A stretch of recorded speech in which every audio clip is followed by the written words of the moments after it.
I'm very well. Sorry, I've been away for a long time. I've been moving house and just generally waiting for better broadband, which I now have. So I'm back. You're looking very. I can almost read the title of every tome behind you. Yeah, no, that's excellent. Okay, YouTube says it's not working, but carry on talking amongst yourself. How have you been anyway? Is that a fairlight I see to your? What's that? Your left, stage left. Yes. This Blimey. is it's long and tragic story of how I ended up with it. But it's basically it used to belong to Brad Fidel, I would say, and it was the fairlight that they did the Terminator 2 soundtrack on, apparently. Oh my! So it was. That's not why I bought it. That was kind of a sideline. It was the only one that was around. But basically, it was in Sacramento, and it took a month to get from there to here, and I nearly lost my mind, my finances, and everything. So it's a kind of. I mean, it's sort of. I mean, there's a lot of arguments. I mean, obviously, you can get everything on your phone. It's such an ancient old. Sort of relic. The keys aren't yellow, I must say. That's impressive. No, well, it's been refurbed.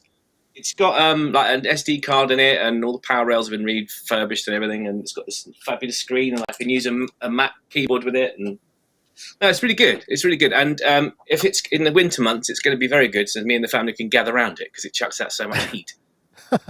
So how come it took a month then? Did they sort of send it piece by piece like a sort of magazine, a model kit? Do you get a key at a time? Yeah, it was in 3 boxes. There was a keyboard bit in one flight case and the other bits in these 2 massive flight cases. And then basically with the paperwork, they couldn't do the paperwork. One courier wasn't interested. It weighed about as much as Warwick Castle to move. So it was basically, and then it was in 3 parts. Then one bit ended up in Frankfurt, 2 bits were in Cincinnati, and it was just oh my. Yeah. That sounds terrifying. Well, I'm very happy for you, Jem. And now, presumably, that means you're just making endless 80s throwback soundtrack work. Is that kind of what pretty much now you're going to be the guy to go to if they want that? Well, yeah. And what was quite annoying was Kate Bush's Running Up the Hill. It all happened as this whole thing was in transit. So now it just looks like I'm on a massive Kate Bush tip. But I promise you, I had the idea first. You ordered it before. Yeah, I did. Wow, how exciting. Well, lovely to have you, Mr. Godfrey. And we also have, Yoad Nevo, who's there he is in Nevo Sound. It's just that he's moved things around a bit. And so we're looking at your keyboard wall, right? Yeah, I just moved the chair. God forbid anything else. Well, thanks for going to all that effort. It's really much appreciated, yeah. Well, I mean, it's just a laptop here on a speaker on a stool, so it's not much of an effort. And I hope the camera's quality is. It looks good actually, because we normally you're a bit further back in the, you're on a wider angle, so it looks fine actually. Yeah, perceived resolution. How are you anyway? You well, busy, and all those things? Yeah, I'm busy and I'm well, thank you. And I'm just mixing. I'm doing a Dolby Atmos mix for an album for a prog rock band, a proper prog rock band from Italy, which I mixed. I mixed the album last year. They're called the Confusional Quartet. They're really good musicians, and I'm enjoying it. So now, after the mix is done, the stereo mix is done, I'm doing the Atmos mixes, and it's a lot of fun. It's a lot of fun. Right. It's all kind of. I can't imagine. I mean, just mixing a prog album in itself must be quite a lot of fun. I mean, if not challenging, because there's usually so much to it. But I'm thinking, thinking prog concept album, but prog Atmos concept album is like that's taking things up a notch. That's like top level. That is. Yeah, I mean, the album wasn't produced in Dolby or with Dolby Atmos in mind. So you're right. The stereo mixes were an adventure in its own, and it was a lot of fun and creative. And now it's the easy bit because I basically export all the stems, and then I start from where I stopped, kind of thing, with the automation, with the levels, with everything. So if I hit play, I get a very similar mix, and then it's about positioning. augmenting stuff to have them decorrelated, sent to other speakers, to other.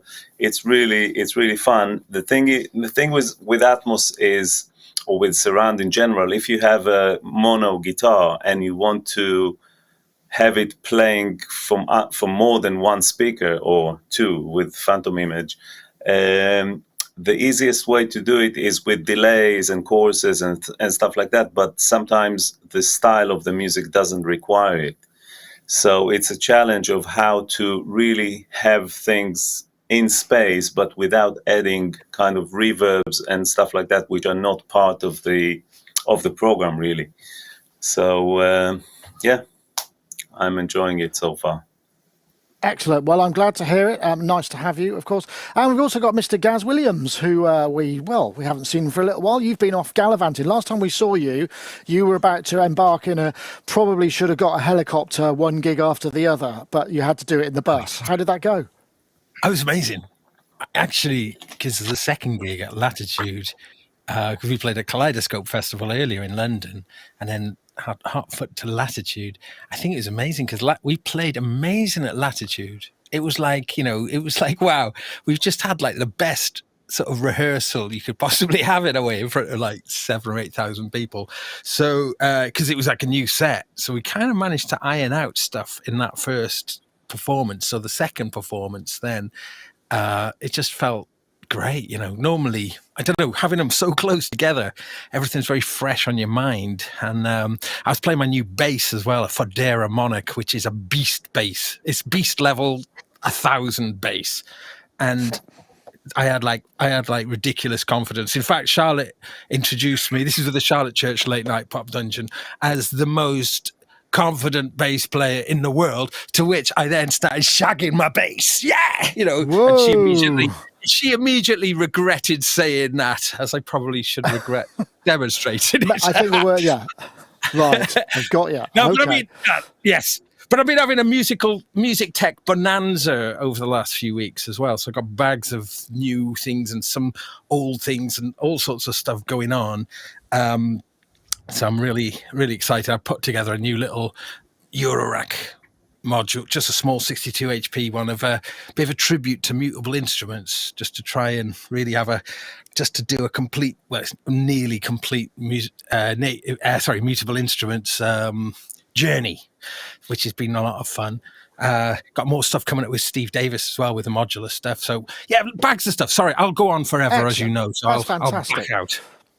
Well, I was just using that opportunity to see if I could actually live code the problem but I don't think I can. Even I can multitask live coding and updating the Subversion repository while I'm producing a live show and hosting. It might be a bit too much for me, but we'll see what we could do.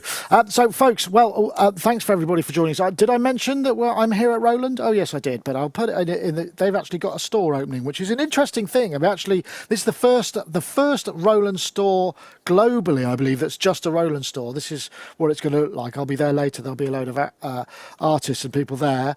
I mean, just that is in itself kind of an interesting idea. I don't know. I think there used to be things where you would have I think, didn't Rose Morris used to have a big store in Denmark Street in London, which was kind of, Rose Morris was kind of the umbrella for Korg, I think, at the time. I think changed a little bit. You probably remember that, Jem, if I'm not being too disrespectful. Right. Did you go? Well, you used to have Tritons and stuff, didn't you? So yeah, absolutely. It was. I remember we used to go up there. When I was like 15, 16. When it would be like this sort of Korg, sort of sanctuary haven place. I remember there was a DW8000 in there, and when I went up there, it was like the best sounding synth I'd ever played in my entire life. I think it's a brilliant idea. It's a brilliant idea. And it's such a kind of encouraging sort of gesture, I think, for Roland to have a store in London, and certainly in Denmark Street, because Denmark Street's been ripped to bits for the last 4 years, I think. And it's been, all those music shops, all those classic music shops have just gradually disappeared. And, the guitar shops are gone, and there's only a couple of them left now. So to see, a big synth manufacturer like that putting, a sort of real estate in the centre of town in Denmark Street, I think it's a brilliant idea. Yeah, no, it's lovely, isn't it? I remember I used to go up, and my pilgrimage to London we used to go and see Denmark Street, and there was the Rose Morris shop, there was Rod Argent's keyboards, there was Vintage and Rare, all that kind of thing. I don't know. I don't know whether you were in London about that time. Do you remember seeing any of that stuff? I mean, it's nice to see that there's a new, Yeah, I new remember bricks and Rose mortar thing out Morris. there. Right? Yeah. I remember Rose Morris and Turnkey. Turnkey was a really good store as well, and of course all the guitar, Andy's guitars and all that in Denmark Street. I even got my SG from Andy, 74 SG. Yeah, and when I was 14 through to like for a couple of years, even more, I used to work in a guitar shop in Jerusalem after school and in during the holiday, and it was amazing. It was not a massive shop, and there were times when nobody would kind of in the early afternoon and stuff, and I used to close the door, and there was a tape, reel-to-reel tape, and I used to record stuff. I had so much fun, and playing all these guitars, and maybe it's no wonder I found myself surrounded with all this gear. Yeah, maybe I'm just trying to recreate the experience. There's something. I'm Gaz. I'm just really pleased that there will be a generation of maybe kind of young teenagers or people who who are looking forward to buying their first piece of kit, and they make a pilgrimage to an actual bricks and mortar place, and they go and you come away with it. I mean, I don't know whether they sell stuff there. I mean, it would make more sense that they wouldn't hold the stock there. You just use it as a showroom and then they deliver it. But I don't know. I will find out a bit more about that later. But it's nice to think that will still go. Yeah. That's no fun, going to a shop and then not getting it there and then, though. Well, I don't know if that's the case, but then maybe they will. Okay. Yeah. But yeah, no, I agree with that sentiment for sure. And also just picking up on what Jem was saying, that Denmark Street, Tin Pan Alley, or just the history of that place as a musical centre in London and of course the world, really, it's huge. Recently, now we've all seen, well, not all of us, but the Pistol, the drama about the Sex Pistols, and they had their little HQ where they rehearsed was just in the back, was somewhere off just at the back of Denmark Street, and so continuing a musical thing there is great. So, well done to Roland for picking that location.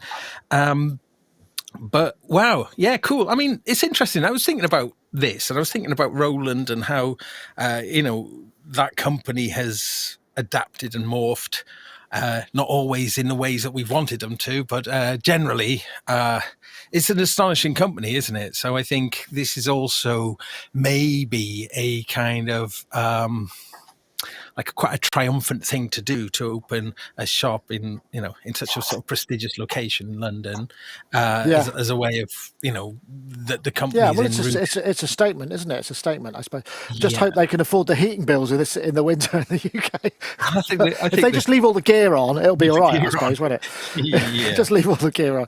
Anyway, I thought that was we'd cover that. Seeing as again they've actually.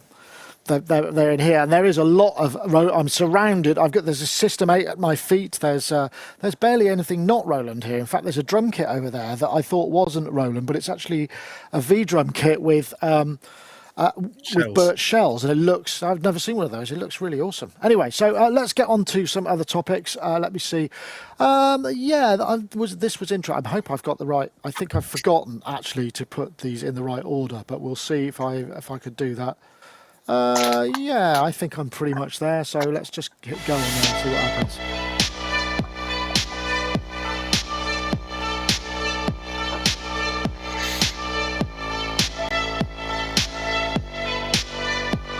This was but they're called MakePro-X custom controllers. We saw them first at, I think it was at Superbooth in 2019, where they were focusing more on the sort of MIDI studio. Now they've obviously gone over to AV and stuff. But the idea of these sort of modular controllers, this was filmed at Pro Light and Sound. It's a really long video. They obviously got it made there. One thing I have to say, there was nobody there. It was like this was Music Messe. It was just empty. I think that was this year. But the idea of these kind of custom controllers, the sort of thing that I think what they maybe realise is the initial controls were considered to be perhaps a bit too elite for your average studio owner, so they had to up the ante by taking it to video production and post-production, where maybe the budgets are a bit better. But I mean, we've all got our own little sort of custom controller setups. I mean, I like the idea of having something that's bespoke. I mean, I don't know, Jem, you've just moved, have you? Have you got a kind of what's going on in your studio? Have you got traditional sort of mixing desk, or are you using controllers? I mean, how is that working for you?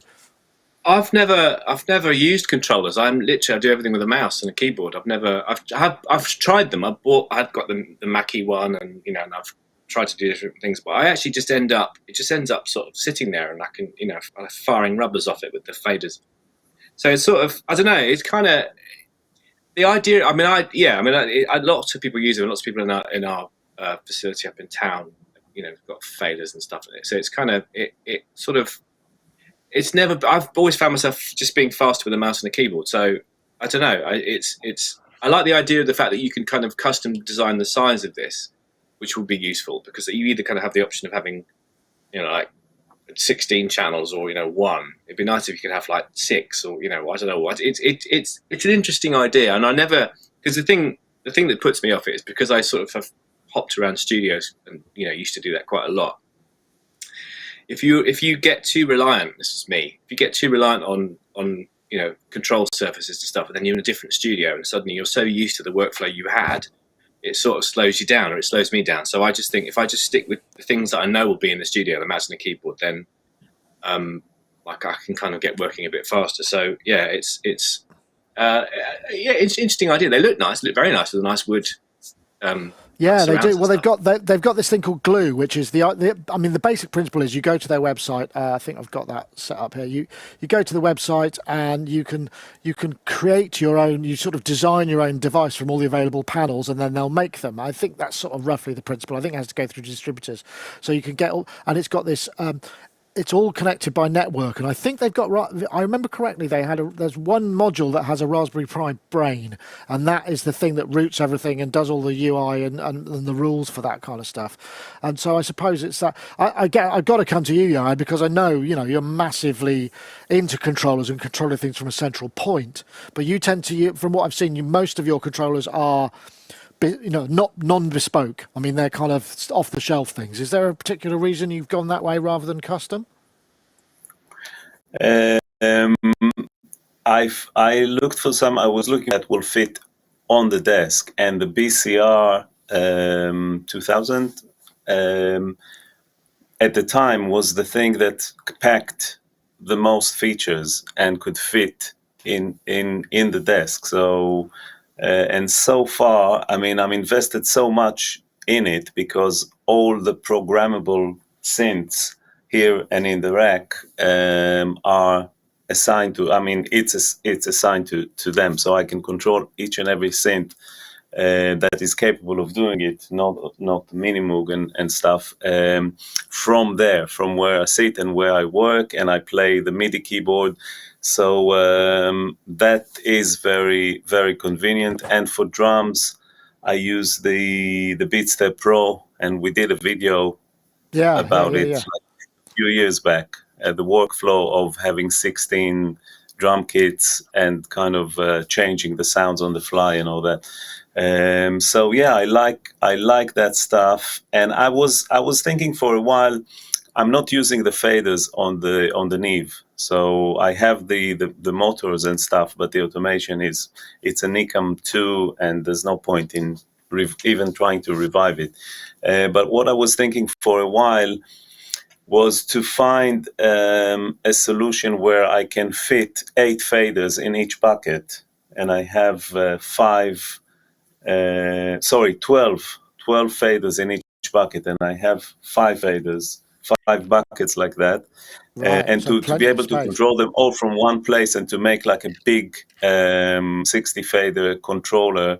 I was toying with the idea of doing it with the Tascam something 24, which has 24 Right, I faders. remember. So I was thinking about splitting those, getting a few units, chucking the brains kind of behind the desk and with ribbon cables and stuff like that. But I think that there are much more elegant solutions. But I have to say that in terms of mixing, the workflow, since I'm not mixing on the desk, like Jem said, I'm fine with a mouse, and I have this Presonus fader thing, fader fader which I port. can assign to stuff if They're I need very to do useful. automation, and it works really well. And with Logic, you can flip the send. So if you want to automate the send, you can flip it, and then it's already on a fader. You don't have to assign or anything. So I didn't have much time to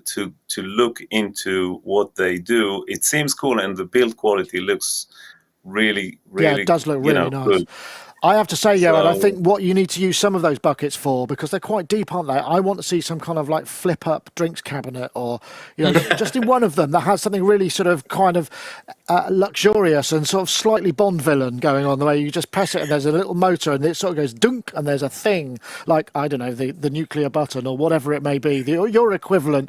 I just think I know, but if I have any bit of space there, I will find some piece of gear to stick on it. So maybe it just has another fader on the underneath. So you have one bank of faders and then you flip it and then it's got another set of controllers on the underneath, so you can repurpose it.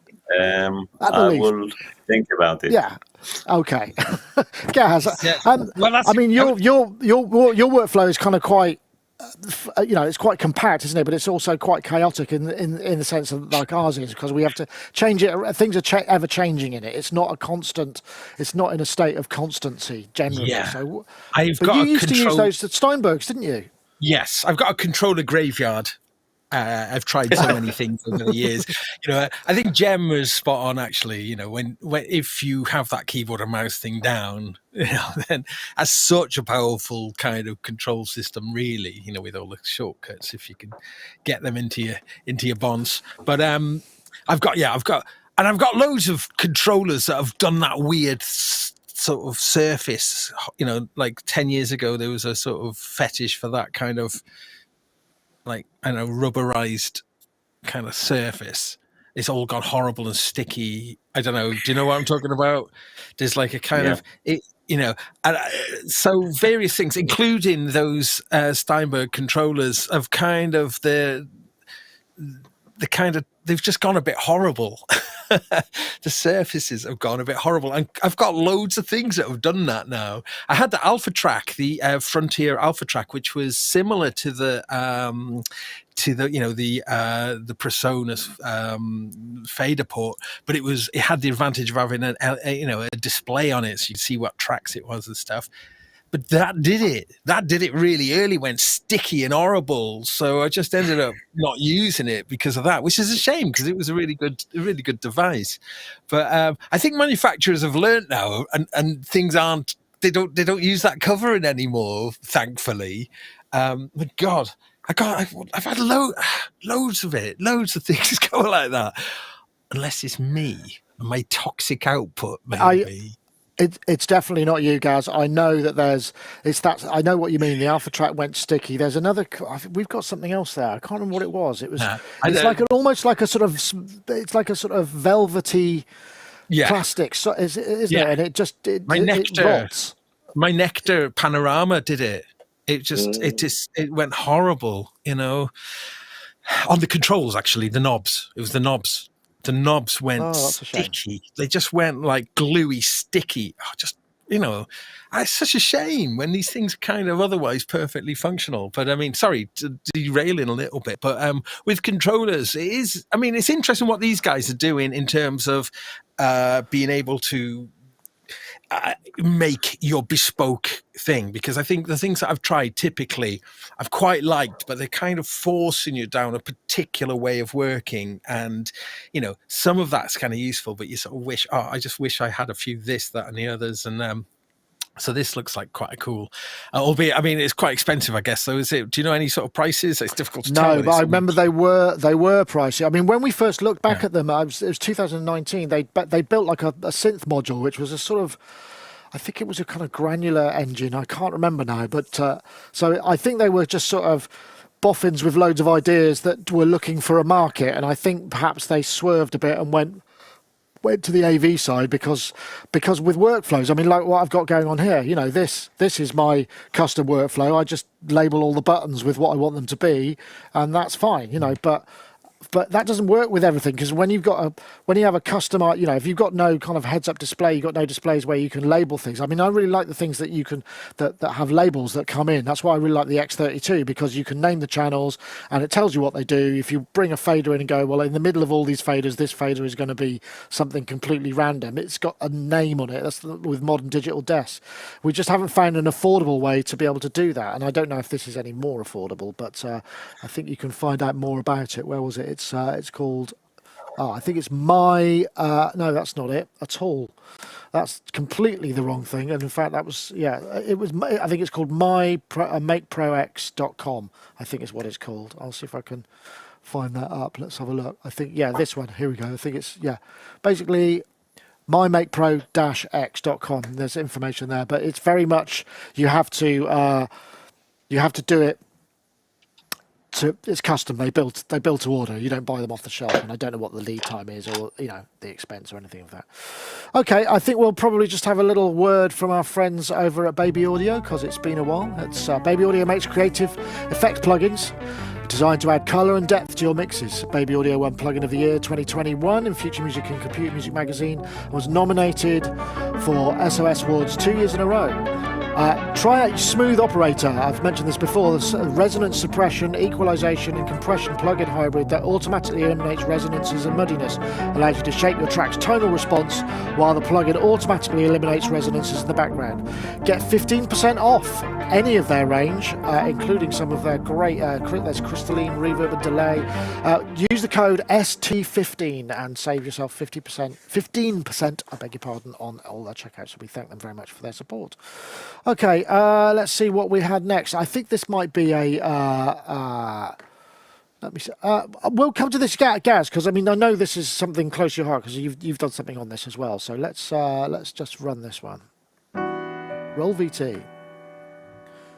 eInstruments bring out these things once in a while. This is a new pure upright piano, and it runs on iOS like a phone, which is one remarkable thing. Their eInstrument stuff is nice. We've done some presentation videos on them before. I'm not sure how much this is, but I know, Gaz, you did a promote. What do they call it? A promoted video, whatever. I can't remember what they're called. Sponsored video. That's right for them. Yeah, you did that with your keyboard player. It's amazing. So it's just. Yeah. Sorry. Carry on. No. Yeah, it is amazing. It's such a high, really realistic piano that runs on an iPhone or, you know, on iOS platform. So please check out my video on my Gaz Williams channel for this, because what we do is I got my friend Helen, who Nick knows, great player. She plays in Rumblos and Asteroid Deluxe with me. He's a much better keyboard player than me. I am a really, really rubbish keyboard player. Let's not beat around the bush there. So we got here in, and that was really nice because we got to explore this upright, this virtual upright, and partly what I was trying to, as an angle for making that video was, you know, why would you pick an upright piano over a grand piano? You know, what advantages has an upright got over a grand piano? And that's quite an interesting sort of point to explore. So that's what the video does. So please check that out if you get a moment. But what's really, really good about these, the pure upright and the previous one, the pure piano, which is their grand piano, is it uses a very, very simple touchscreen approach where you can morph. It's called the morph pad, and you can morph between various sort of kind of presets. But you know, that's like, right. It's quite sound designy as well, isn't it? Quite sound designy, but in such a simple way, and it actually works really well because it's using the touch medium, you know, having the iPhone and using that entire surface to be able to just kind of warp. And the new feature in this upright, which is in which is now retro updated in the other one, is you can kind of change where those morph points are. So you can kind of smoothly transition between maybe like a reverse piano and like a vintage piano sounding thing. And yeah, really good. So yeah, I was dead impressed with it because you know, if you get approached to make a video about something and they want to kind of give you some money to do it, you want to like the thing. And in this case, it blew us away. It was really, really good. Yeah. Thankfully, you know. It's interesting. Yes, £12.99. It is? Yeah, £12.99 at the moment. £12.99. I think that's half price or something. It's going to go up at I think in the end of September or something. So the other thing I was going to ask, does it run on M1 in native mode? Can you run it as a native app in M1 as an iOS app? Because I don't know. What an interesting idea. I mean, it theoretically should be able to. I guess once you're talking about it being on the computer platform, then it's up against all sorts of other competition, I suppose. One of the things that makes this super unique is that this, you know, there are a handful of good piano emulations on iOS, but I would say that this is probably, well, it's the best one I've heard. And in terms of convincing realism, this sounds just like a upright piano. It sounds so incredibly, and like a beautiful upright piano, but very, very realistic indeed. And I used the little BT, the Yamaha BT Bluetooth adapters. They seem to be working pretty well. I saw that. Yeah. I was going to say, Jem, you got a gig. You really, you know, it's a nightmare to get to. It's a piano gig. You could take your phone and one of those, those sort of roll up USB keyboards that you could just like roll on, and you're there. I mean, is that? I mean, I know it doesn't feel the same, but I mean, ultimately, wouldn't that just be joy to be able to turn up with basically things in your back pocket that you could do the gig right there? Yeah, I mean, I was listening to the demos of that last night, and Gaz is right. It's absolutely gorgeous sounding. It's one of the nicest sounding upright. I mean, I was actually thinking, is that actually an upright? Because it's so sort of warm and white, round and developed as a sound. I was seriously impressed. I don't know how they're making that work or how much memory it's taken up, but yeah, I think it would be brilliant. I mean, it's always that when you're doing gigs, you know, back in the kind of historic thing is it's amazing how quickly the singer can leave the gig, and how slowly the drummer leaves the gig, and it's kind of. I think it would be great if you could actually outrun the singer with your stuff. It'd be brilliant. So yeah, I mean, maybe not the piano roll, but you know, you could do something. There wasn't that keyboard for a while back that you could fold in half. Do you remember that?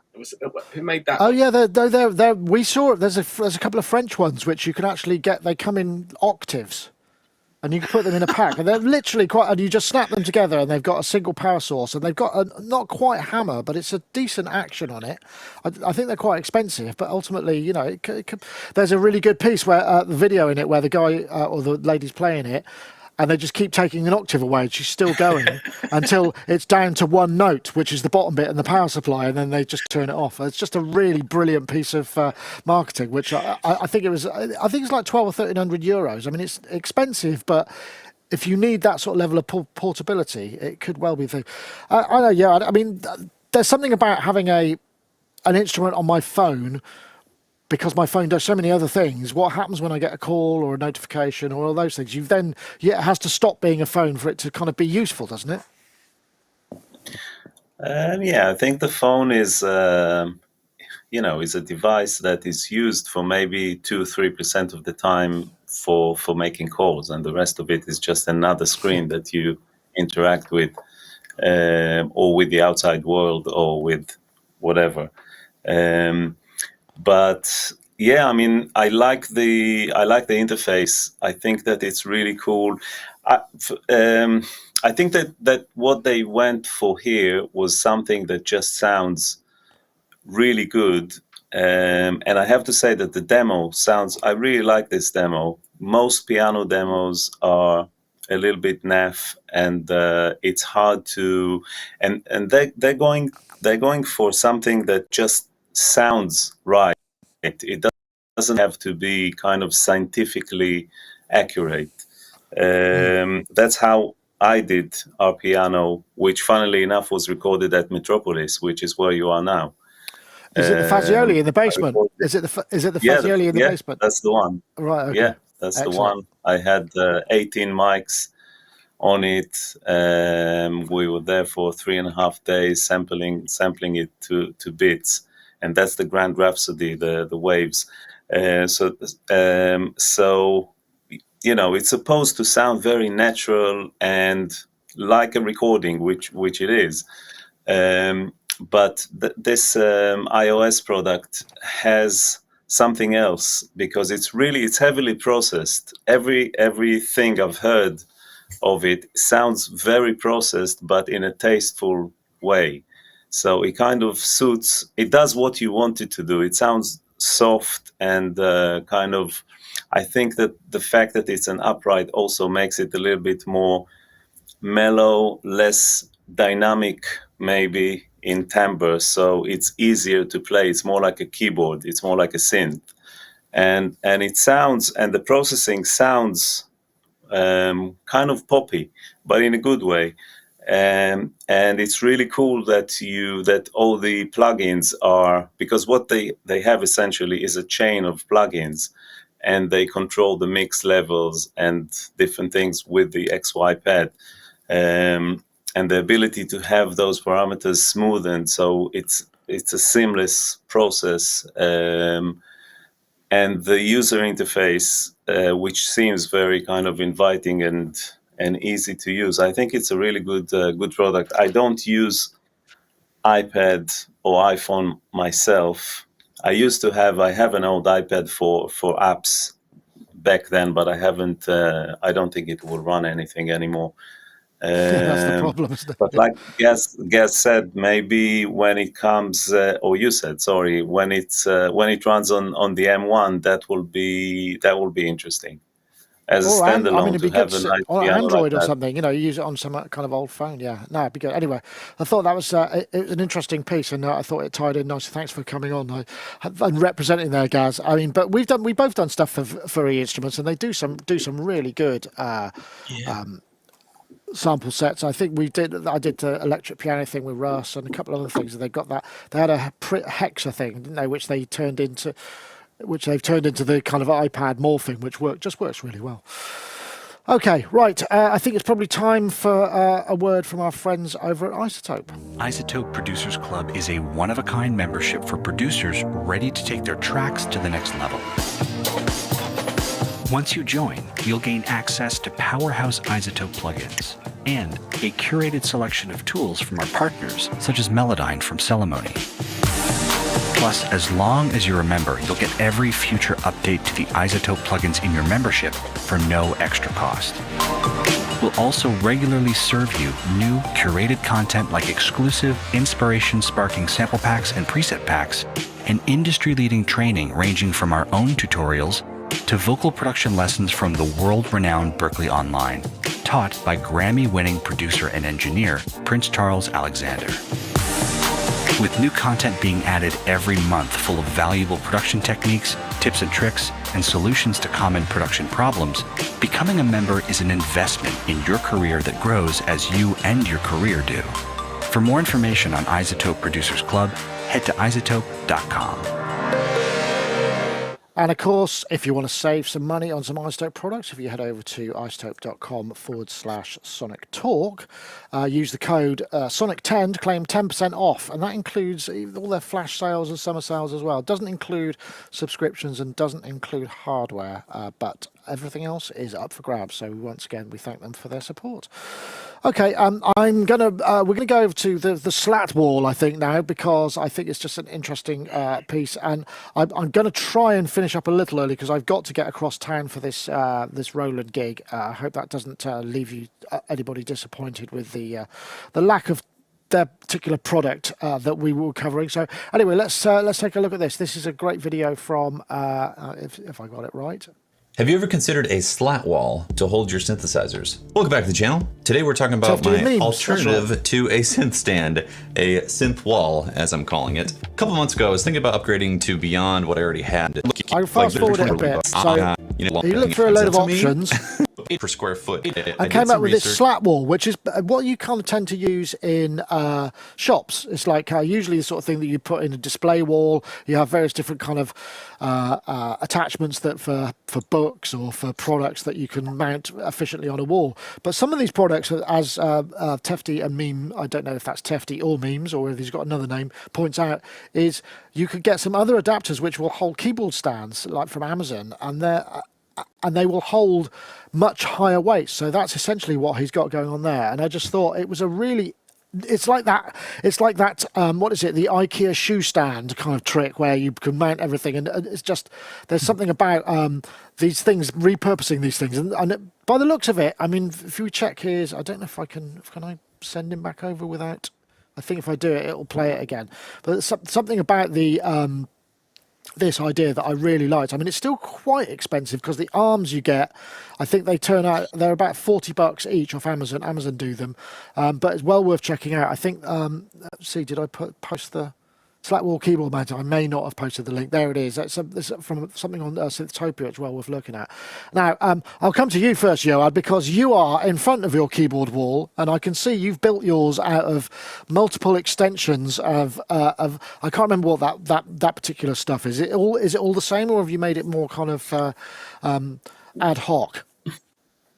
Yeah. So when we designed the studio, we gave this whole issue a lot of thought, and we made 3D models of different, and we came across this product as well. The thing is that on all the walls here, there's a membrane bass strap. There's huge beasts that are 2.5 meters by 1.5, and they weigh like 250 kilos each. So, and they're essential to the acoustics of the room, even behind the synth wall. So there's no way to get into the concrete on that wall. The idea is to maybe, and that was something that I just didn't finish because I had to start working.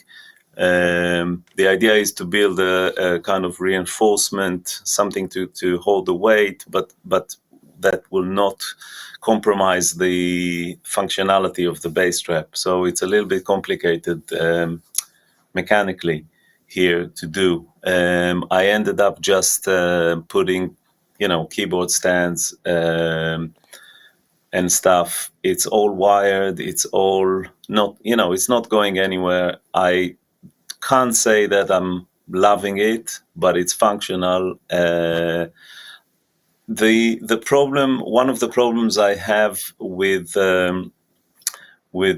this gentleman on the video is that the angles are really sharp. So, and that means that your top synth is really, really high, and also the angle of playing is a little bit awkward. Because there's no depth to it. The way I have it is that each synth is kind of a little bit covered by the one on top of it, but you can still access everything, and I see what you mean. It's 12 or something synths here, which is enough. I have more, and some of them are changing, and this one is the new edition, the Hydro synth. And yeah, it works. It's too much hassle for me to take the whole thing apart and I can totally identify and all that. There were some questions before. How are you getting on with the turntable behind you there? Are you able to use? Have you got some kind of extra powerful motor in it, or is that just for display at the moment? No, it's just some of the stuff that's up there are not even 909. There's another H101, and there's some other stuff. There's another EX 800. And the TV is connected. The 303 is connected. Everything is connected apart from the shelf on top. Guy Stanton's going to buy us a pint on fine. Charing Cross Road. That's very good. Jem, you are a keyboard. I mean, would it be fair to say? I mean, you're in a prog band. You play keyboards. What you must have a wall of keyboards somewhere. Where is it? Does the bookcase slide back and it's sort of you got a special room? No, my wall of keyboards is all on eBay and has been, and gradual. It kind of, I sort of have a one in, one out policy because it's that thing of again, it comes back to that thing we're talking about gigging. You know, if I can get everything into one synth, that's why. And I used to use the chord Kronos. It was so brilliant because it could do everything. You know, and it was and then you just rock up the one keyboard, and that's in practical terms the level that we gig at, which is sort of just above pubs, but not quite up. You know, not in sort of like bigger halls and stuff. it's you know, we don't have roadies at that point, so it's kind of us doing our own stuff. So it's just basically what's practical. And then in the studio at home, really, I suffer terribly from decision sort of panic, you know. So I'm thinking, I need to make what am I going to do? I love Yoad. It's an absolute gorgeous wall. I've just zoomed in and looking at it while you were chatting. It's lovely. I love that JX10 you got there. Marvelous. But yeah, it's kind of like it's with the sort of commercial stuff I'm doing workflow wise, I just think it's all soft synths just because it's so much faster. Right. So, you know, and then for the prog world, I've got a Juno X here, which you can't see, which is brilliant. And then there's one over here. There's one just by the camera it's making a great camera stand at the moment. No, they're really good, really good. So I kind of it's more sort of the work I'm doing commercially. It you know, it doesn't actually have to be those synths. You know, it just has to be something that sounds good, really. So, I'd like to. I did have one at one point, but yeah, I turned it into, I don't know, a bedroom. I think for my kids. I sold it all. Yeah, well, sometimes.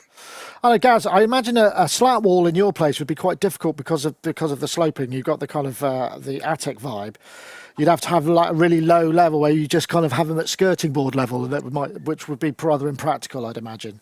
Yeah, I mean, I've got. Yeah, sorry, carry on. I was just going to say, you know, again, it's like the controller question, isn't it? You know, because you like me, kind of generally build things up into the thing you want them to be, rather than try and shoehorn something that wasn't designed to be in the space work, maybe.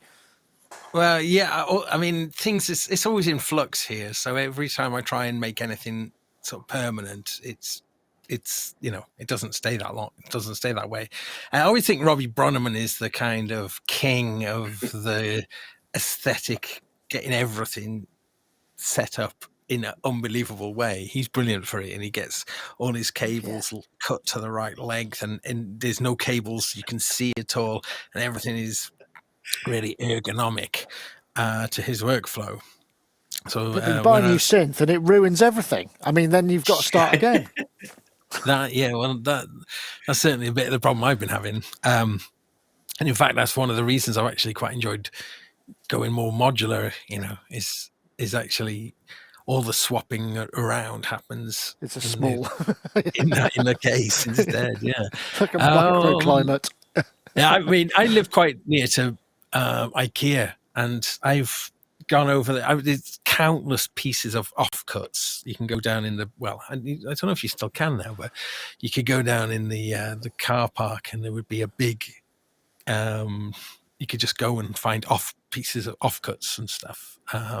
Hope they still do that. So that's what I've done loads, and there's literally tons of little bits of things that I've kind of scavenged from from IKEA to make kind of, you know, like different levels of I mean, all around in here. But yeah, it is one of these things. I watched this video. I thought it was quite cool in the the system. He spent around $550 on it in total. That included the wall, and I think was it 12 of these arms that come out. You get them in. I think it's about $40 for a pair of them. A pair, yeah. And then he found that there's two types, isn't there? And one has got quite big, like end pieces, which get in the way of the keyboards. So you do have to be quite mindful about how you're going to use this stuff from a playability point of view. Yeah, stating the obvious, I guess. But yeah, I guess just returning back to that Eurorack thing, having all of that in a case, I've been finding that so much easier than, prior to that, I've been really specializing in desktop, yeah. Collect desktop, and they come in all different shapes and sizes. So trying to accommodate them is a challenge. Yeah, oh, absolutely. I think you've just got to go with it. I just thought it was a nifty one. I like the idea of it. I mean, if the arms were a bit cheaper or there was another way to do it, there must be other things that you can get, because those walls are generally designed for things like you'd have kind of arms that would stick out that you'd put blister pack cards or, that kind of stuff on. So they're big spikes. There must be other things that you can get for mounting stuff. Just needs a bit of research, or maybe someone can make something that was a bit more affordable, because $40 for a pair of arms just feels, even from Amazon, that still feels just a little bit on the pricey side, particularly if you've got a lot of stuff. But I have to say that at the time we looked and we couldn't find anything except for this system which was suitable for that kind of thing. Right. However, the idea was to just build a frame from metal with rows and have the whole thing kind of built in. So you have the stoppers at the synth. So all the synth, regardless of the depths, kind of line up at the keyboard, at the kind of front of the synth, and then which is like it is here, and the back is kind of covered, so that to compensate for the fact that they're not all the same depth. Yeah, so if you do it like that, so you can actually. And we measured the angles and stuff like that. We have, I think I have a drawing of that somewhere, and it should be pretty cheap to go to Metalsmith or somewhere where they sure. I mean, do stuff like that and just give them the measurements and just paint it in black, screw it to the wall. Yeah, that's probably true. I think the thing about tiered stuff is always you end up with, you have to, because you think I'm going to do tiers because I can fit more keyboards in, but then what happens is you have to have so much distance because you can't quite reach the control at the back or see the control at the back that it ends up being kind of difficult. Anyway, I won't dwell on that. There is a kind of magic sort of magic angle. And measurements, I don't remember the numbers, but 42 over this, and it actually works it works. It's kind of a little bit angled, and they're spaced like that, and you can reach everything, and you have, because they're a little bit angled, you have room for the jacks and stuff on the back, and everything goes nicely, so it can work. Right, I'm going to have to rush things on a bit because it's getting to be nearly 5 o'clock and I've got to get across town. But we will have time for one question, which is from Rocky67. Rocky67, the Analog 4 has very nice analog effects for affecting imported audio, I guess, plugged in audio. Any other synths which have great onboard effects for external audio? Good question. I don't know. Jem, have you got any suggestions? I mean, I know you've got rid of all your synths, but any of the synths you've recently got rid of that you've got that were good for processing external audio? I had a Matriarch for a while. That was quite good fun actually. That was good for putting stuff into and processing. I mean, the modular stuff is also really good for that kind of. I mean, I had a modular rig for a while, and obviously that ended up just basically being a massive stomp box effects board thing. Really, it was so good for manipulating stuff. I don't know. Yeah, the Matriarch was quite good because it had that really lovely Bucket Brigade delay in it, and it was just kind of, it was nice. Although you had to really crank the level up to get things into it. I was trying to put my Chapman stick into it. I think it's set for probably set for modular level, which is a bit higher than general. So that was good. That's my tuppence worth of synths that are recently available, I think. That's fair enough. Gaz, how about you? Anything that you think is good for processing? Well, I mean, the Analog 4 is really good for processing because you can treat it like a mixer. You can, pan the inputs, and you've got like 3 things chorus, delay and reverb, and also all the LFOs that you can apply to those things. So that is a particularly great choice for that sort of thing.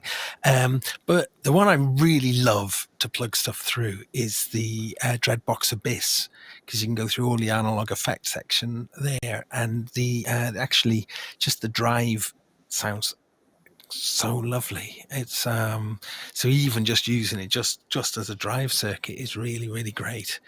Yeah, I think that's probably my favorite one, and the Analog 4 as well, for reasons as just mentioned. But lots of things do. Haven't actually tried the Super 6 yet, that for that purpose. Speaking of which, though, there is a new update for the Super 6, pretty powerful one as well. So PWM waves are now binaural. Stereo. Woohoo! Yeah. Woohoo! Stereo it's all the rage now, stereo PWM. I'd like to give a shout out for the lowly Korg NTS1. Because that has you can route the stuff through the effects on that, and that you can use it as a send effects actually if you need, and that's like, what's that? No, I don't know. It's not very expensive. It's like 50, 60, 70 quid or something, and you've got the big some of the big DSP stuff. Yoad, what would you? I guess you probably have got all the effects you need, but anything you'd like to process through on the synth? Absolutely, the Access virus. For me, that's it's just so musical. I still have the first one from '97. And when you, especially for guitars, it's really great just to play through it, even as a pedal. So you connect your guitar to it, and from it to either a stereo amp or whatever plugin or something, amp simulator. And when you use it like that, like a pedal, so the delay is kind of part of the playing, and the chorus is really nice. And you can also, if you want it a little bit brighter, you just turn the resonance up and kind of find the place where it peaks at like sparkle, 6K or something like that, and it really makes the guitar kind of shine. That's in a kind of digital way, but it's really nice to play, and it has a sweet sound. I really like it.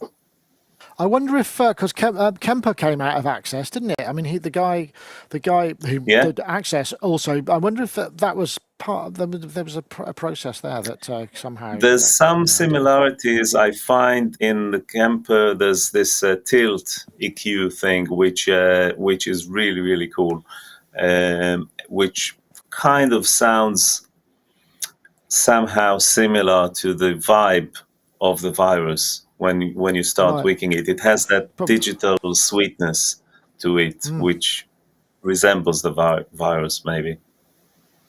Right. Well, I hate to cut things off. I know there's there's another question, and my questions thing didn't work very well. But I want to say thanks to Wagyu for moderating the YouTube chat, just to keep the lonely ladies out of there. I know they like to bother us while we're podcasting, but. Thank you, everybody, for joining us. I'm sorry if I'm kind of cutting anybody short, but Jem, it's been an absolute pleasure to see you. Are you frosting? Is there any live stuff happening? Any albums coming out? Anything you need to plug? Yes, we're doing for 5 dates in November. London, Islington Academy, and Edinburgh, and what's it, Glasgow, Scotland, and somewhere else. And we're doing. I should be more genned up with this, but yeah, we're doing 5 dates in November, and we're doing a new album next year. So that's all to do. Excellent. Glad to hear it. And of course, Yoad Nevo will be probably involved in a Waves plugin near you when it comes out soon, because that's his. Also, I forgot to mention his other job. You getting on to other stuff? Are you around to town? Because we're going into town in a minute. Are you joining us for dinner? I'm afraid not this time. Ah, okay.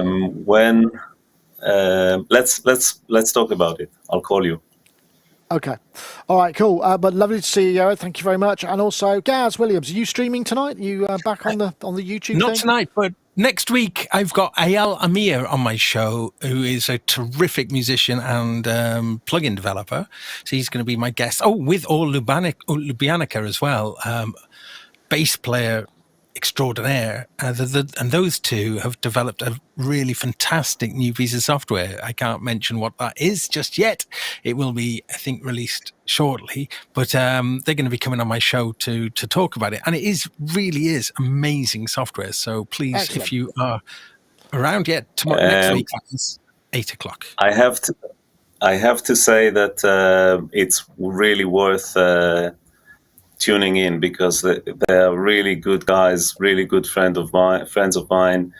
I don't know myself what the product is, but I'm sure it's amazing, and I kind of envy you that you do. But for I can't be involved with what they're doing before it's released for my work with Waves, obviously, so we keep things separate, but they're really good friends, and I wish them best of luck with the product.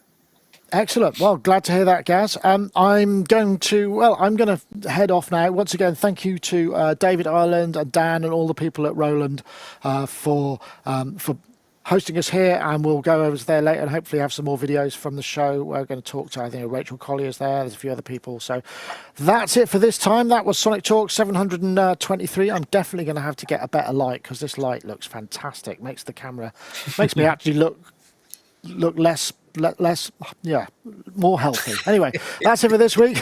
See you all next time. That was Sonic Talk 723. Bye now. Bye.